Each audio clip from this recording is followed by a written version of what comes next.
قل هل يستوي الذين يعلمون والذين لا يعلمون إنما يتذكر أولو الألباب. أشهد أن لا إله إلا الله.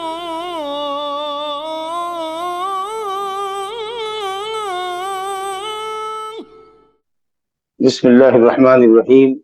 الحمد لله وحده وصلى الله وسلم وبارك على عبده ورسوله وخيرته من خلقه نبينا وإمامنا محمد وعلى آله وأصحابه ومن دعا بدعوته واتبع هديه إلى يوم الدين. أما بعد، فكتاب الحدود.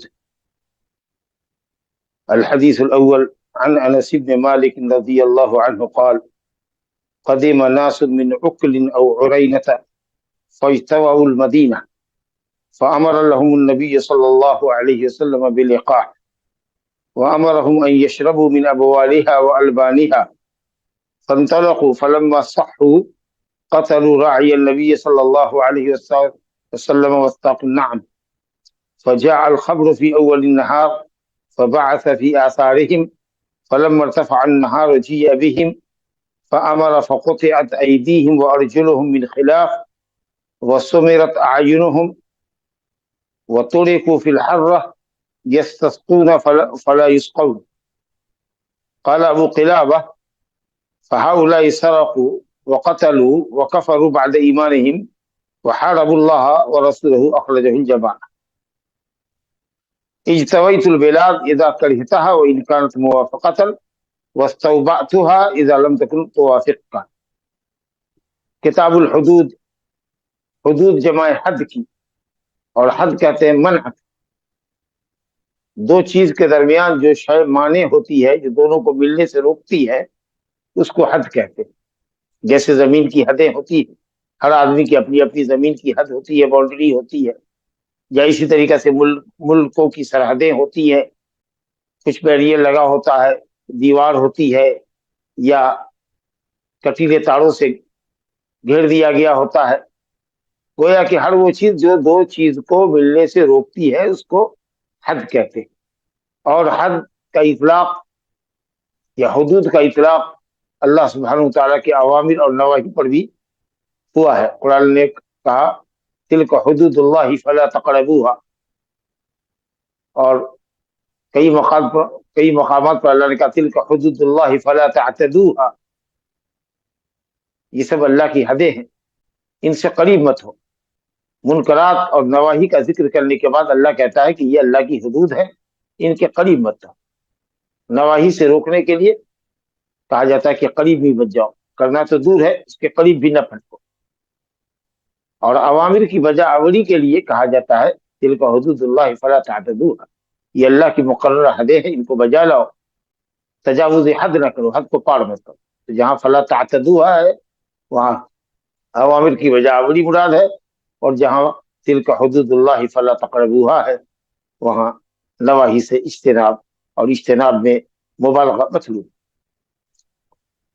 لیکن ان سب معنی کے علاوہ یہاں معنی مراد ہے کتاب الحدود کا مطلب یہ ہے کہ اسلامی سزاؤں کا بیان، اسلام کی مقررہ سزائیں جو گناہوں کے اوپر شرعاً مقرر کی گئی ہیں تاکہ آدمی معصیت نہ کرے، گناہوں کے قریب نہ جائے، تاکہ وہ سزا کا مستحق نہ ٹھہرے.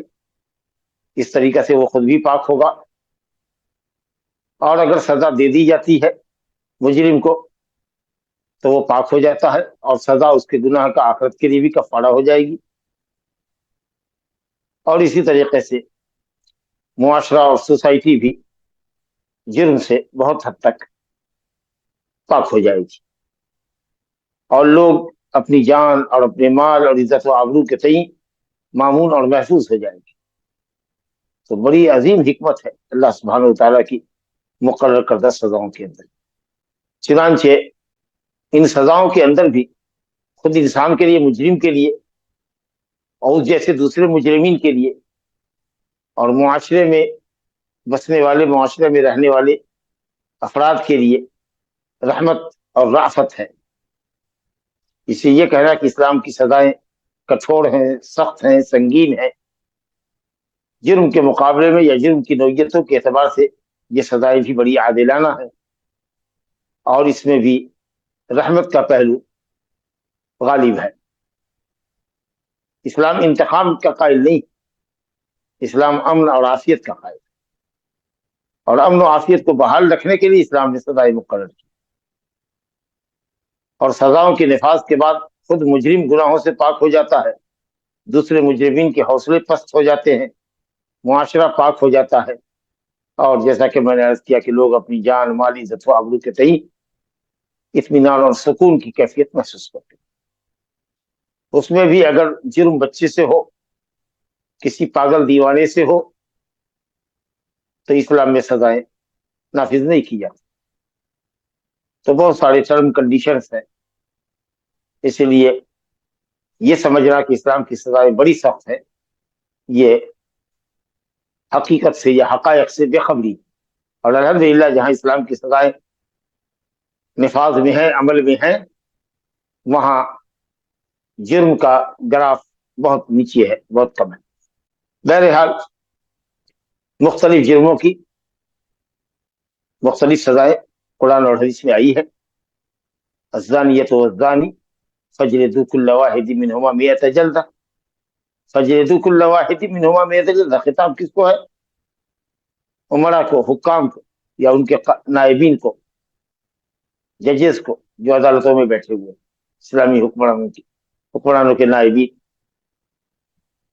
اسی طریقے سے والسارق والسارقۃ فاقطعوا ایدیہما جزاء بما کسبا نکالا من اللہ واللہ عزیز حکیم۔ چور چورنی کے ہاتھ کاٹ ڈالے، حکم عمرا کو۔ تو اس طریقے سے قرآن اور سنت کے اندر حدود اور کفارات بیان کیے گئے ہیں، سزائیں بیان کی گئی ہے، اور ان سزاؤں کے اوپر امت کا اجماع بھی ہے، اور قیاس صحیح بھی یہی کہہ رہا ہے کہ اس میں اللہ سبحانہ و تعالیٰ کی طرف سے رحمت ہے مجرم کے لیے بھی، اور دوسرے مجرمین کو گناہوں سے روک کر معاشرے کو امن اور عافیت فراہم کرنے کی جو سبیل اللہ نے مقرر کی ہے، اس سے اچھی کوئی چیز نہیں ہو سکتی۔ بہرحال حدود کے اندر پہلی حدیث جو یہاں لے کر آئے ہیں وہ انس بن مالک رضی اللہ عنہ کی ہے۔ آپ اس کو حرابہ پر محمول کر سکتے ہیں، اللہ اور اس کے رسول کے ساتھ جنگ کرنا اور زمین میں فساد پھیلانا، قتل و غارت گری کرنا، دہشت گردی کرنا، یہ سارے جرم کچھ لوگوں سے سرزد ہوئے ہیں، اور آپ نے ان کے جرم کی نوعیتوں کے اعتبار سے مجرمین کو قرار واقعی سزا دی ہے۔ حضرت انس بن مالک رضی اللہ عنہ فرماتے ہیں کہ کچھ لوگ قبیلہ اکل کے یا اڑینا کے دیہات سے آئے تھے،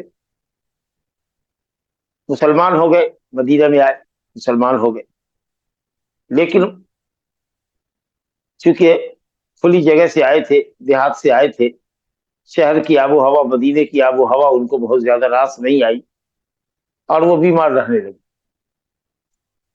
مؤلف نے کہا ہے، صاحب کتاب محدث عبد الغنی المقدسی رحمۃ اللہ علیہ نے، کہ اجتویت البلاد کہتے ہیں جب آدمی کسی جگہ پر سکونت کو ناپسند کرے، حالانکہ جگہ موافق ہو،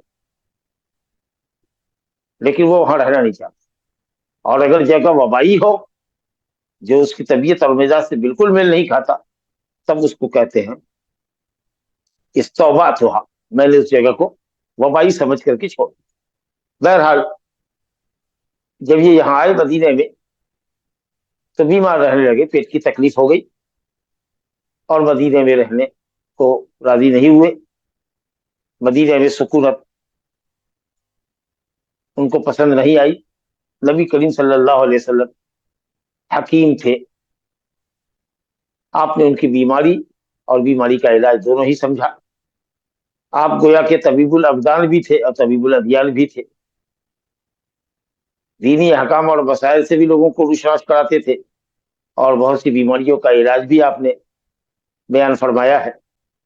تو آپ صلی اللہ علیہ وسلم نے ان دیہاتیوں کی طبیعت کو اور ان کی بیماری کی نوعیت کو محسوس کیا، سمجھا، اور دوا اور علاج بھی آپ نے سمجھا، تو کہا ان سے کہ چلے جاؤ مدینے کے باہر ہمارے اونٹ ہیں جو مدینے کے باہر چرواہے کی تحویل میں ہے، چرواہا ان اونٹوں کو چراتا ہے اور ادھر ہی دیہات کی طرف بھاگتا ہے، وہاں چلے جاؤ گے، آب و ہوا بھی کھلی ملے گی، اور وہاں آپ نے فرمایا کہ جا کر کے اونٹنیوں کے دودھ پینا اور پیشاب پینا۔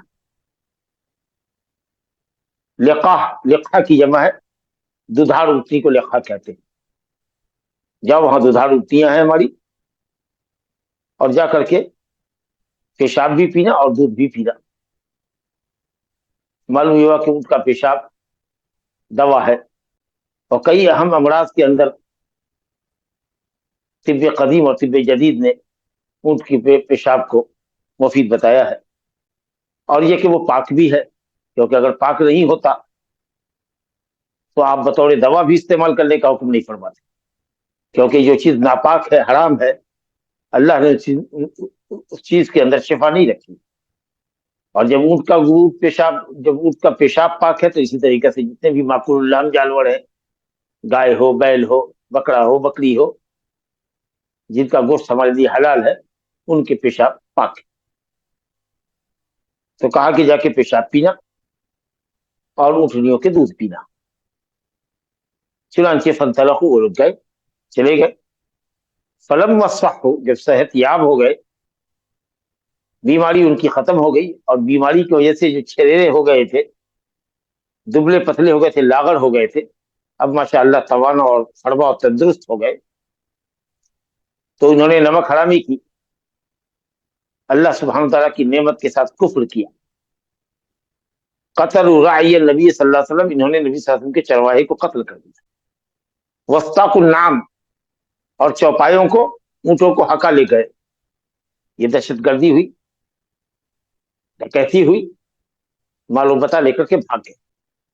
فجاء الخبر فی اول النہار، نبی صلی اللہ علیہ وسلم کو دن کے شروع حصے میں ہی، مارننگ آور میں ہی، اس واقعے کی، اس حادثے کی خبر مل گئی۔ فبعث فی آثارہ، نبی صلی اللہ علیہ وسلم نے لوگوں کو ان کے پیچھے دوڑایا، کہا کہ ان کا پیچھا کرو، اونٹ کے ساتھ جا رہے ہیں، پکڑے جائیں گے، بہت دور نہیں گئے ہوں گے۔